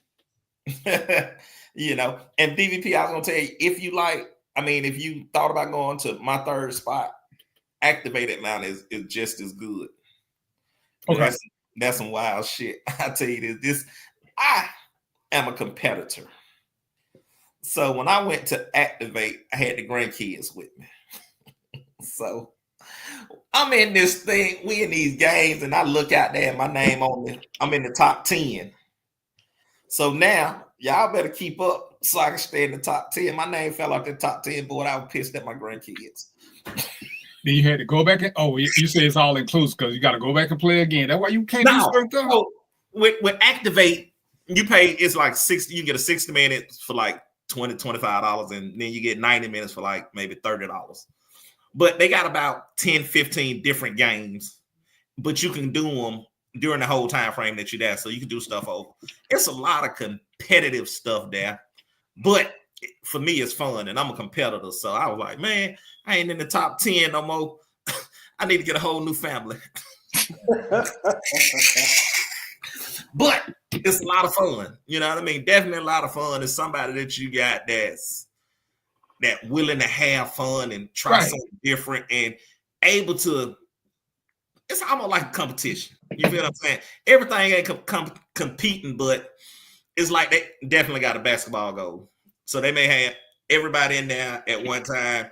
You got 6 basketball goals, and you all trying to get the high score. So everybody shooting on their own goal. I need everybody to carry their own weight. You know, if I hit 15, then I need y'all to hit 8 apiece. You know, I know my jumper wet, so I get that part. But definitely fun. And if you got somebody that's semi-competitive or that y'all can just have fun with, the different games that they have, it's all interactive. Okay. You know, so it's you doing something to beat something. So it's all a lot of fun. You know what I mean? So it was like a rock climbing thing where you crawling on, you climbing on the wall, but you're going horizontal instead of vertical. Okay. You know, but you can't touch certain spots. When it turn red, you can't touch this spot. So you're trying to avoid these spots, but a lot of fun. Like I say, it's maybe $20 to $30 a person. But see, I just did the VR thing. It was cool. Minutes, if you didn't trust somebody for 90 minutes, like DVP say, hit clock on. So in 90 minutes, we had okay time. We can part ways. You feel what I'm saying? But a lot of fun. Just things to do around the city. You know. But see, that's one of the things when you check, because if you're not into games and stuff like that, then to me, you know what I'm saying, you already telling you ain't that fun. You know, it's like, I'm too old for this. You know what? Let me pass you back because you don't ever want to have fun. You just keep you want to do show off stuff and expensive stuff. You don't want to just, like I said, if you want to go to Dave and Buster's, even though it's slightly expensive, I give you credit because when you at Dave and Buster's, you got to be competitive. Got to be. The drinks is good, but it's a big game room. When you go to Andretti's, they got the go-karts. They got a couple of spots. Man, yeah, I want to know. I want to know that you about this life, that you competitive about something. Because, and I'm gonna say this about Mark, and I ain't knowing like that. But me and Mark, we got some trash talk in us. What we gonna do with a girl who ain't got no trash talk in them? See, we gonna end up. They're gonna be easily offended. They're not gonna get it. It's gonna be stuffy. You know, it's like we might as well just go to the library and look at each other. Yeah. You know, don't nobody want that. You know. And you know, that's why I say it's important that we start having conversations before these dates So we know, hey, is this person even worth investing my time, or do I just want to hit it and quit it? Then, That's true. govern yourself accordingly. Because Yeah. I think a lot of times we finding girls that we just want to sleep with, and they're the ones we keep calling gold diggers because we really ain't got no interest in them, or we know they don't have no interest in us, but we keep trying to, force the issue and offering things that we know we don't want to do. True that. True that. And it's like, I don't want to go to the high museum on the first date. That's some stuff after we done talked and I know you into that. I'm cool with it because I like it because at our high museum, they got 3D movies. I'm sorry, IMAX movies. And they're educational. So if you into that, like I like watching the Discovery Channel. I like watching Animal Planet and stuff like that. So if you into that, okay, cool. There's something that we can vibe on. We went to a farm back and watched the whole solar system thing. That's some nerdy shit, but it's something that we can vibe on. But as Mark said, when we want to go to the game room, shit, she tossing her sneakers on, putting her jeans on. Okay. Then if I want to go to season 52, she put on her little war makeup, looking like, oh my goodness. But you can match all the things that I want to do, all the things you want to do, I can match, so we can start moving forward. Yeah. But if you only want to do this stuff that's expensive and ain't fun, I want to go to the opera. I want to go see a Christmas play. I want to go see that. Well, that ain't none of that shit fun to me. And this is the point. At some point, if we're dating, at some point, some of this crazy shit you want to do, you need to be like, babe, I got us tickets for this. See, you know what? Now you just warm me up because you got us tickets. Oh shit, you got us tickets. Man, I dated one chick, and we was just talking. She was like, when your birthday? And I was like, we already had this conversation. And like 10 minutes later, she said, I'm going. She was from the Virgin Islands. Oh, she was like, I'm going home. I'm going home in 2 months. I was like, yeah, you told me. I'm saying, you said you're going for a week, so it's cool. When you get back, we still hang out. She like, oh, well, I just bought you a plane ticket too. Hold on, you don't even know if I got the time off. It don't matter, I'm taking off now. But the fact she did that, the fact that she just did it like that, she got points. She got points. You sit there and you trick me answering questions while you filling out the flight information. Mm-hmm. And you just bought my ticket. Oh. I bet money he cried, Mo. I bet he cried. I got to check. I said, hey, I thought you said you weren't taking nobody home with you to meet your parents unless y'all was in a serious relationship. Because see, from what she told me, we weren't serious. I mean, I liked her, but once you give me my ceiling, I'm cool. She like, oh well, I don't know. She said you might be a keeper. I was like, okay, that's what's up. And he done bumped their head on the ceiling. So it didn't work, but the fact that she did that, that's why I'm always confused when guys say, "Oh, women don't pay for this one." You must didn't pay attention to a lot of stuff. You missed a lot of clues. He did. So why you still doing stuff if they ain't paying for stuff? Why are you still paying for everything? And I still believe that whoever's the primary breadwinner should pay for a little bit more, but that don't mean they should be the only one paying. That makes sense. At some point, the other one got to find something they can afford and do it too. If you can't afford to do nothing but let's go to the skating rink because you got an extra $20 and we go skating. I hate skating, but at least you're trying to do something because you know what I like. We're gonna do something that you can afford to take me out to do. But like I said, that's right to Sean, the planetarium. But it's got to be something that at least one of y'all is enthusiastic about it. Because sometimes if the person that we going with is enthusiastic, they make it better for us because then we got our own tour guide. And they explain this stuff to us, but we still got to have a little interest in it.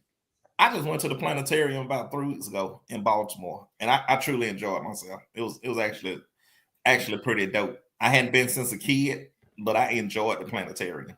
Ain't it crazy that we start liking as adults that we was like, man, ain't no way in the hell. But it's nostalgia because your old ass remember the planetarium at Harper Island. You know what it is, Mark? Remember them commercials that we see? Am I really turning to my parents? It's like shit. Yes, I'm turning to damn. So yeah. Well, we're gonna take a quick commercial break, and we're gonna come back because it's the holiday season, and it's a couple of things I just want to talk about. There's a couple things I just want to talk about. So we're going to take a quick break and we'll be right back. It's going to be a 30-second break, y'all. So for real, it's quick. So, just I don't know if you can be that quick or get you a drink that quick, but it's going to be like 30 seconds. But we'll be right back. Come on back. I love Atlanta, a city in the forest. Hi, I'm Jeff Cleveland, seasoned loan officer in the Atlanta market. And whether you're buying a new home, refinancing to do debt consolidation, home improvements, or just to lower your payment, give me a call. I'll ensure that you're treated with dignity and respect, that you're informed throughout the process, and that there are no surprises at closing. Give me a call and let's get started.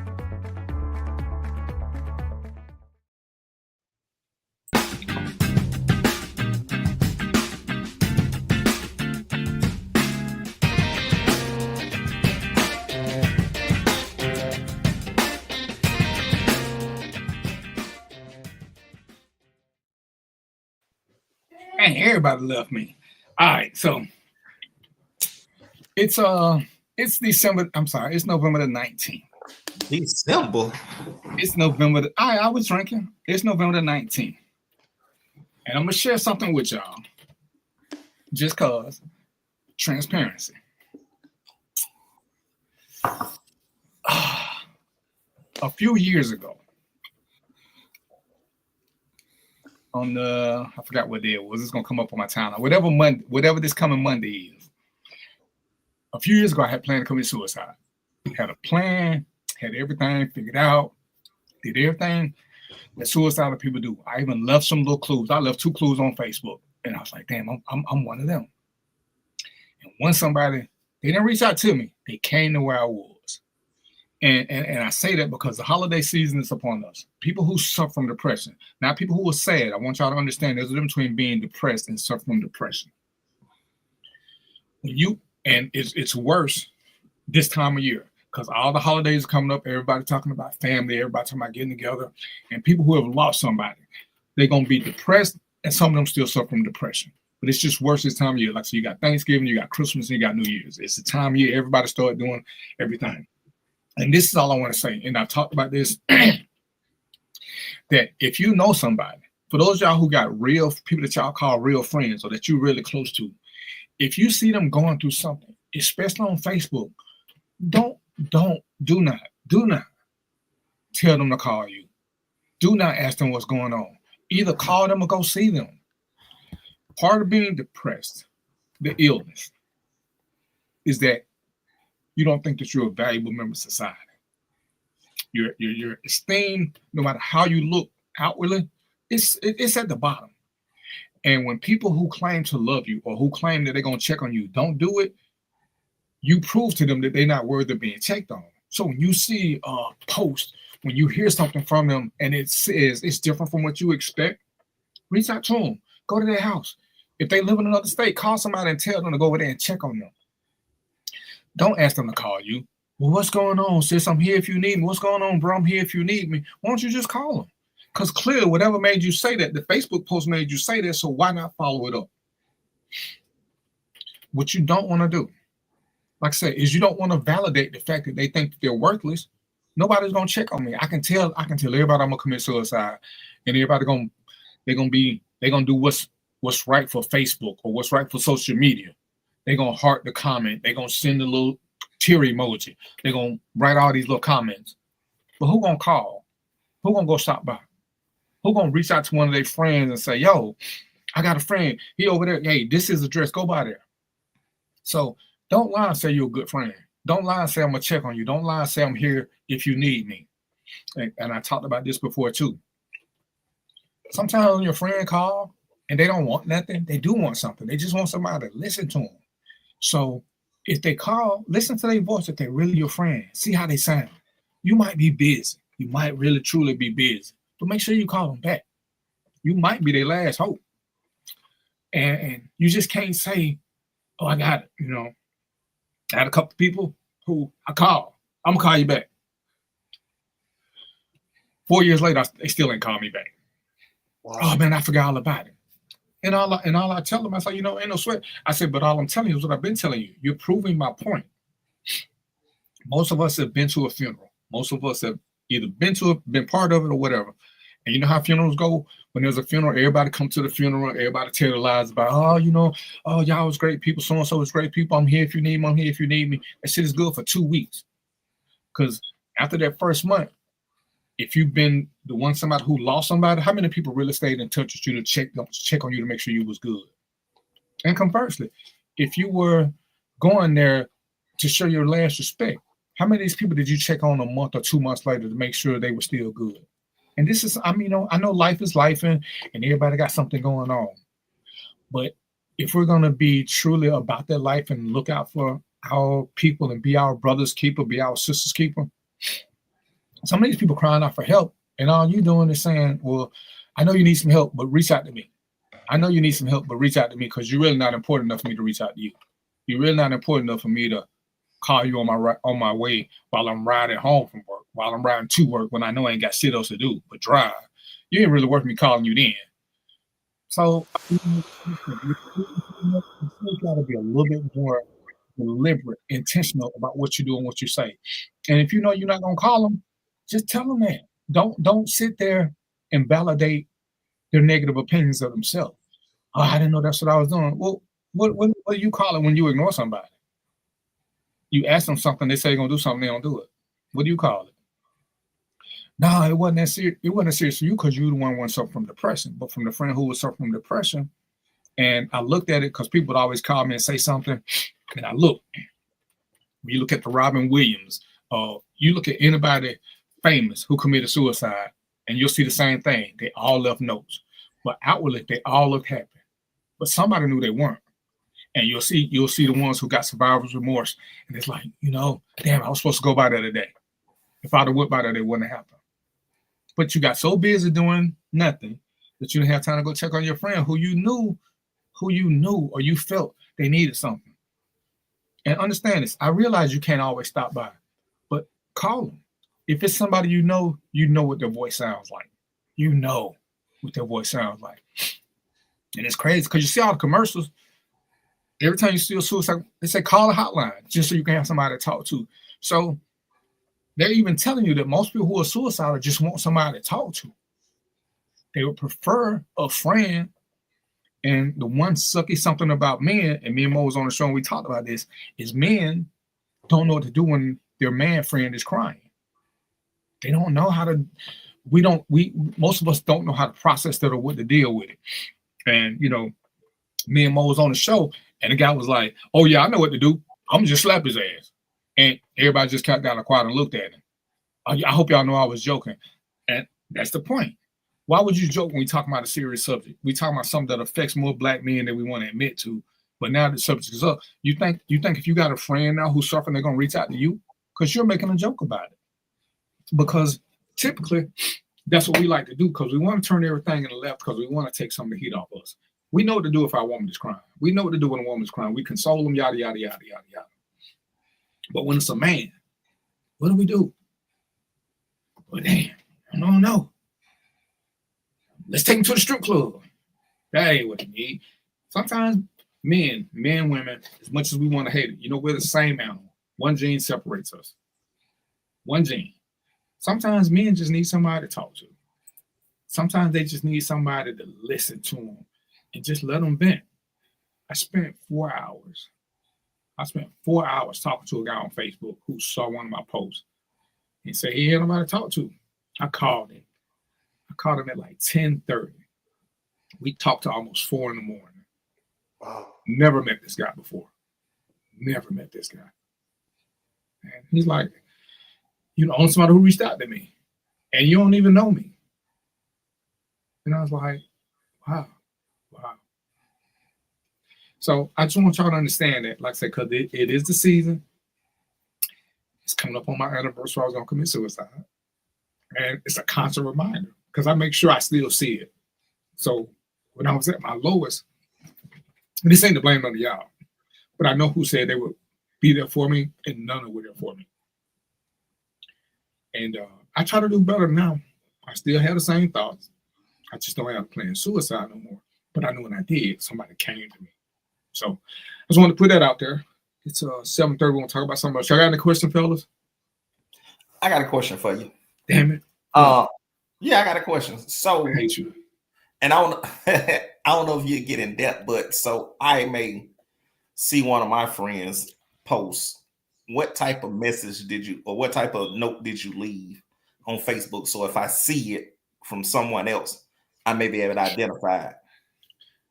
Because you are different. I mean, Yeah, because mine was coded. And that's what I was finna say. You the type that, you put it on there, but then so many people post things, and it's almost like they just crying out for attention versus the ones that actually want someone to talk. Look at how they normally post. If the post seems too sad or it seems like a doomsday post, even like when people say, I'm missing my grandma, I'm missing somebody, call them. Because that's, for a lot of people, that's the activator. Okay. Because let's just say, like I said, it's a big difference between suffering from depression and being depressed. But let's just say Joe and his mom were close. Well, his mom died, so guess what? He don't get to spend Thanksgiving with no more. Mm-hmm. So now her death is hitting him all over again.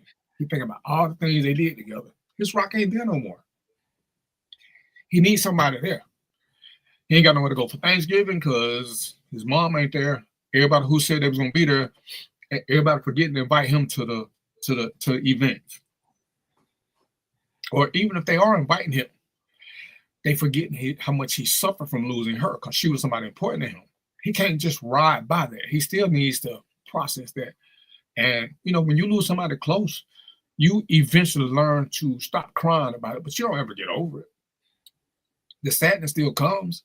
It'll hit you when you least expect it. So when they make a post and it's a little bit sadder than the other posts, I don't know what I'm gonna do today. I don't know if I'm gonna make it. Them clues, reach out. Don't just think they're going through a Facebook moment. Even if you think they're going through a Facebook moment, reach out. Just reach out. I mean, what's it gonna cost you to give up 5 minutes of your time? Because most of us, we either drive to work or we drive home from work. So you got 5 minutes. We're not that busy that we can't reach out and make a phone call. Sometimes that booty call, hey, let's make it out. Let me talk to my friend first, and I'm gonna get to this booty call. And that's all I'm saying is at some point, these people that we claim to be that we care about, these friends, the ones that we say, hey man, I got you. If you're gonna say it, mean it. If you don't mean it, don't say it. Because at least if you don't say it, they don't expect it from you. They only expect it from people who say it to them. And it's like, because who don't need a friend? Even people who claim to be loners and this and this and this. Anybody who claim to be a loner, I can tell you right now, they already suffer from depression. Because humans inherently need other humans. They've done the studies. A baby that's born, that's kept away from humans, will die. They need that contact. Nobody's built to be alone. We're built to be around people. Whether we're intimate or not, we're built to be around people. We don't have to be around crowds all the time. But even people who have a small circle got people they're close to. Because we're just not meant to be alone. So look and see if the posts change, if they all joking most of the time, or they talking about sports, they doing this, and all of a sudden the posts just get a little bit darker. They become a little bit shorter. Or sometimes like, hell, I've seen probably 10 to 15 suicide notes on Facebook. But they telling people, this is it. One of the guys when I was a coroner, it's crazy. He made a post and he was like, by the time y'all read this, I would already shot myself. Well, and I know he couldn't have. He couldn't have because you can't. And you can now because you can make a post later. But when he posted it, he got 60 comments. Everybody saying, call me. I got his phone. Ain't now missed call on his phone. Ain't nobody call him. Not now text. Ain't nobody call him. Wow. Jeez. But they all responded to Facebook. And I was like, that is so fucking crazy. And the last thing you want to do is tell people, give somebody instructions in that moment. You got to call them. You can't say call Right. me. Yeah. Hey, so I got a question. This might be a dumb question, but I'm gonna ask it anyway. So there's, we talking about depression, right? So I'm guessing there's a clinical, and so is it clinical or is it social, or is neither one of those even make sense? Like, is it a clinical depression or a social depression because it's you need society and people around you, or is it a clinical thing, meaning that is biological? Clinical means you close to being hospitalized. That's the clinical is the worst level. Oh, okay. All right. Yeah, Okay. that's all. It's just telling you levels. Because like I say, all of us suffer from depression at some point in time, just because of life. Depression it truly is a mental illness. Because everything can be going good until it ain't. And it don't even have to be nothing going bad. It's just that all of a sudden you just realize that you're phony, nobody cares, you're this or that, and all these thoughts come rushing in. And everybody sees something different. And it's like, Mommy and you ain't been friends that long, but like back in the days when I was doing all the club stuff, everybody see me with a bunch of women. I'm posting all this, everybody think I'm funny. And it was at my worst. But I'm trying to keep up an image all the while I'm suffering. Wow. Because I don't want nobody to ask me nothing. I'm posting. Man, I wish I had your life. And I'm thinking to myself, man, I wish you did too. I don't want this disease. It sucks. It sucks that y'all make me sick. It sucks to sit around and think about ways to kill yourself. It sucks, but you can't control it. So what do you do? You avoid people. You put on the front, put on the suit, tie your bow tie, go out and smile, find women. Everybody, oh, look at him, man. He always around good-looking women. Oh, man, he enjoying the good life. And I tell people, when you look at the people who we know to commit suicide, everybody say the same thing. I thought they were so happy based on the outward appearance. Because most depressed people are great actors. And it's crazy. It sucks. As honest as I claim to be, as transparent as I claim to be, I'm a big liar too. When y'all ask me how I'm doing, I'm always say I'm good. Knowing I'm not. I have a happy face. I'm gonna have a joke. I'm gonna have some smart ass comments for you. But my life is sucking. What do you say? Oh man, DVP, you got it good. So if I break down and tell you my life ain't good, why the fuck are you trying to tell me that is? I'm telling you it ain't. Who the fuck says their life ain't shit? But I talked to a couple. Man, I wish I had your life. So you think I'm just sitting here telling you how shitty my life is, and you sitting here telling me you only know what I'm showing you. You don't get to right. As somebody once said, you can't judge a man until you walk him out in his shoes, not on his Facebook page, not what you see out there. Walk in the shoes, and then say you want this life. Walk in those. And I understand what you're saying, DVP, because from early 2000, late 90s, early 2000s when I met you to when I really started interacting with you was probably 2011, 2012, which Facebook. We ended up in groups together. And I'm like, oh, that's the old slow nigga.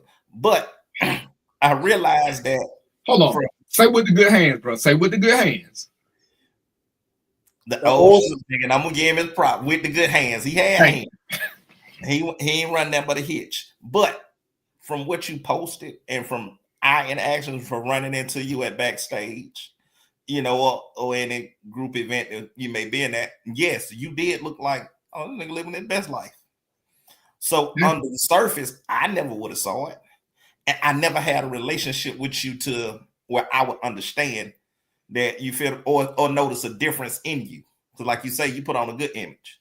When I come to backstage, you suited, booted, and you know what I mean? You smiling and entertaining. So I never saw it. But I want to be able to identify that in my friends now, because as I'm older, I value their friendships. You feel what I'm saying? And I try to be more I'm trying to think of the word, but I want to be more. I want to be there for my friends in a manner that's intentional. But in the same sense, they're masking or they're covering and they're covering it so I don't see it. But I like I say, for my friends, I want to be there because I definitely don't want to hear about that. You feel what I'm saying? Even though I didn't know what you were going through, but at that time, it still would have affected me based on just the old relationship that we had from playing against each other. Right. And then, like I say, when we started interacting 2010, 11, 12, whenever it was, it still would have had an effect on me. So having this conversation lets me know that I need to be more intentional with checking on my friends that may be in that place. And I would say, honestly, one of the best things to do is just to have an open conversation without joking or being judgmental. And people will start to open up to you. Like I said, the first time I did this, I had about 10, 15 people in my inbox. One of my friends called me maybe 6 months ago. He saw an old show and he called me. I never knew either. And we talked for like 3-4 hours. But we blame women for not creating a safe space, but men don't create safe spaces for men. So that's on us. So once it's created, then the conversations are easier once somebody opens that door. And it's like, when I decided to do the show, my management team say, because they knew. And they was like, you got to do it because nobody would believe it. Because nobody knows what depression looks like because it doesn't have a face. It looks like me. It looks like Mo. It looks like Mark. Nobody knows what depression looks like. So everybody who commits suicide, first thing I said, everybody's like, man, I would have never thought that. They looked so happy the other day. But who talked to them? Who talked to them? Not talked with them. Who talked to them? Just heart to heart shit. No joking. Just shit, man. And sometimes you have to give a little of yourself, and then we'll start opening up. But men want to say space because we don't want to be called soft. We don't want to be called this. We don't want to be called that. So we got to be careful about who we open up to. It ain't women who fuck us over. It's dudes. It's our own brethren who fuck us over. Like I said, Mo was on the show. We were trying to have a conversation, and when dude said, "Oh, I'm gonna just slap him." Yeah, that was out of order. That was way out of order. Right. So why would we continue this conversation once you say that? If I was going through a moment right there, why would I continue to talk to you? Yeah. And it's like that's what we do because we don't know how to handle that. Like I said, if it's our sons, we may be a little bit better with, but when it's a peer, we don't know what to do. True. Shit, so man. I got a question. Go ahead. You done? No. Go ahead. All right. So what I wanted to know was for the actual depression, are there? So I got 3 questions, and you can answer them however you want. Let me get my pen so I don't forget none of them. You ain't gonna forget. I got them written down. I already got them written down. All right. So what I'm trying to figure out is, so I feel like I've been paying attention, and I've seen you in certain situations around the same time of year. So one question would be, is it a time of year thing? Are there certain events? And what kind of other things? Like, it seems like it has a trigger. It doesn't just happen all the time, but I could be wrong. I'm asking a question. You let me know. The first one, is it a time of year? For a lot of people it is, but that's mostly when you just become depressed. You're gonna get depressed whenever you get to the anniversary of your mother's death, your father's death. Those are and I said that's why it's in between being depressed and suffering from depression. Depression is forever. It's every single day. Yep. Okay. Now it does get worse on certain times of year just because, and there are triggers. The issue is knowing what the triggers are. Sometimes some triggers I know, some I have no clue. Like I say, I've been sitting around and all of a sudden depression jumped on me like a fucking gorilla and would not let me go. There was nothing going on, nothing. It was just there, and it just wouldn't let up. Wow. So once you learn some of the triggers, you can avoid some of them, or you try to learn how to process them. But again, it has so much control. One of the things I would tell Trina, when we're having conversations, you need to check in first before if you got an issue, just ask me how I'm doing. I would tell her when it's coming. If she asks. If she don't ask me, I wouldn't tell her. But before you want to have a serious conversation, check in.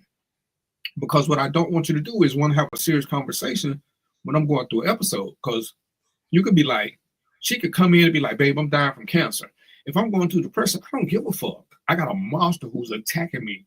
There's nothing you're going to say that's going to be important to me. So now you upset with me because you feel like I'm ignoring you, but I'm fighting my own demons. So As I'm prioritizing, you get pushed to the back. So, but again, that's when you got to find people who can accept it, that you kind of had conversations with, because she was the first girlfriend that I ever told. I never told anybody else, because it was just, I was in denial. I was in denial because I'm like, yeah, I'm leading a happy life. Everybody want to be me. I'm putting on this happy face. I'm doing this. When you take the questionnaire, you realize it's all a front. The first thing they ask you, are you happy? If I had to tell the truth, I was never happy. Which I had women. Mark said, I played football. I got a couple of trophies. People talk trash. We laugh about the old slow dude. I was never happy though. I was just going through the motions. I was doing stuff I was good at, so people couldn't tell anything, because it's like, oh man, look at him. He funny. He this. He got a podcast. He modeling. He do this. He do this. He do that. They were all things that try to keep depression off my ass. I had to stay busy. It don't work. Depression don't give a fuck what you're doing. You don't give a shit. You could just be, man. I've been in the middle of sex and bam, he's just hit. What you supposed to do? I thought I had him blocked. He's like, nope, I'm here, player. I'm here. We finna fuck up your whole bedroom, saying. So it's being depressed is seasonal. Suffering from depression, like I said, it's a lifelong thing. You just there are medicines you can take from it, to kind of put you in a zombie fucking like state and shit like that. But there's really nothing you can do about the disease. About the mood, like I said, the mood most times starts this time of year. Just because these are family events. And somebody lost a family member, they're gonna kick in a little bit harder. But whenever they lost a family member, those days gonna kick in harder. People who've lost their mother, it gets a little harder around Mother's Day. So people who lost their father, Father's Day. So some events you can kind of time out, especially holidays. Yeah. But when people are suffering from depression, it just is what it is. There's no rhyme or reason. Got you. Yeah. Yeah, that's tough.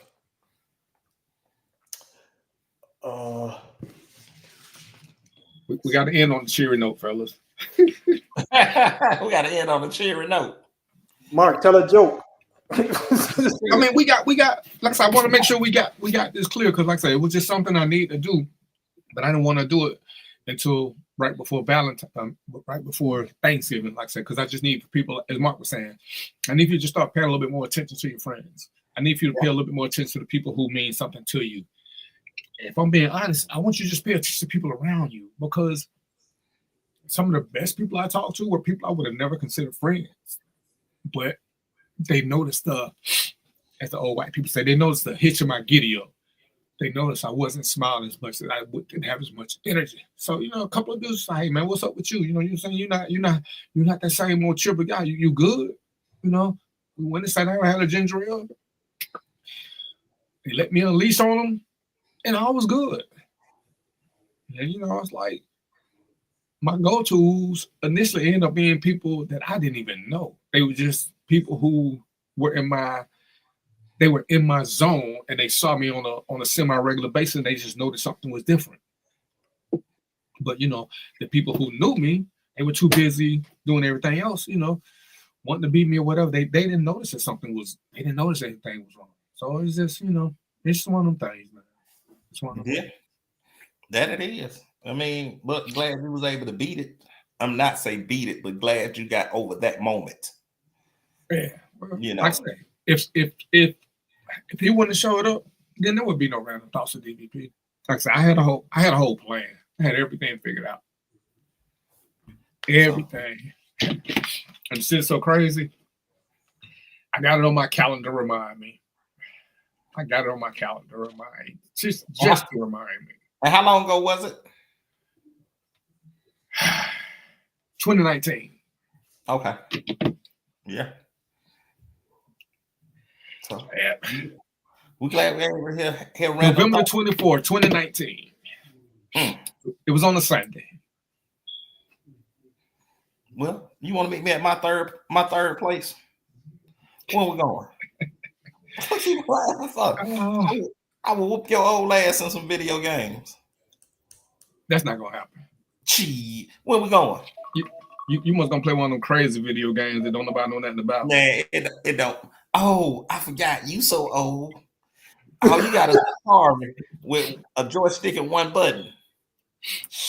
Nope. And I can still you play ColecoVision. ColecoVision. Yeah, we had Atari. I don't know that about what you talking Y'all about. had Jack. You still play Jack Stones. That's because we grew up in the project. They had nothing to do with that. No. Old as hell. We had the football. About all the old people stuff. We had the football with the Lions, man. Ooh, boy. When it's time to renew contracts, it's gonna be a lot of unemployed people. Had that football game that didn't do nothing, make a whole lot of goddamn noise, and people just vibrate. Oh yeah, or the ones with the dudes that they don't know which way to go. That's why you put BBs in the base to make them go straight and make them plow through everybody. But y'all don't know nothing about that. Y'all just hate that shit. No, you had to set that at the bottom. They had the directional thing. You have to set that the right way, man, so they can Earl Campbell their way through the line. Man, DVP was playing with a leather helmet at Thero. Y'all know all about this stuff. I swear, y'all see how DVP tells you to fold your helmet up and put it in your pocket. The hate is real. The hate is real. That's all I'm gonna say. The hate is real. Shit is the truth. You ain't had a real helmet. Fold your helmet up. You just fold up, put it in the pocket for next week. Hey, DVP, this is some real the truth. Now we all know that Frederick Augusta Douglass High School in APS has always been the best school in APS. We know this. Northside. I did not know that Thero was one of them. I did not know that. Daniel McLaughlin Thero. I never knew. Yep. It wasn't no reason for me to research him because I was at the best in APS, but I just really recently found it out about 3 years ago. Northside was always the best school in APS. Always. Boy, kick rock. Northside and North Atlanta can kick rocks. Okay, but Northside was the best school. Doug. Boy, stop playing. Doug was the best penitentiary. You see it? I went to Douglas High. Boom, boom, boom, boom. You see it? So I got locked in the building. Doom, doom, doom, doom, doom. I was clogged with my principal. Why did Mo? And I love that. But did y'all not have central heating and air? We talking about Northside. Northside was the best school. Northside was the Juilliard School of high school. Everybody couldn't go to Northside. You couldn't even go to Northside if you lived over there. You had the Doug had central heating and air. Thero did not. Okay, Doug had broken windows. We had no windows. That's right. That's why y'all had to have central heating in there because y'all didn't have no windows. Give me the central heating in there. Y'all up there doing this, trying to get some heating. Some cool breeze in the summer. Mo, you ever watch Star Trek? Yeah, man. Okay, Doug was the Borg. It was just a cube. That's all. It was just a cube. It was just a cube. That's it. That's it, man. Hey, Nanu. What Joe Mo to do this? Hey, man, I'm gonna tell y'all this. I went to Chicago and met Joe Mo. That motherfucker throw it off. The show didn't tell you that? It did. But when this motherfucker opened up the door with an apron on and a pistol on his hip, what kind of shit is this?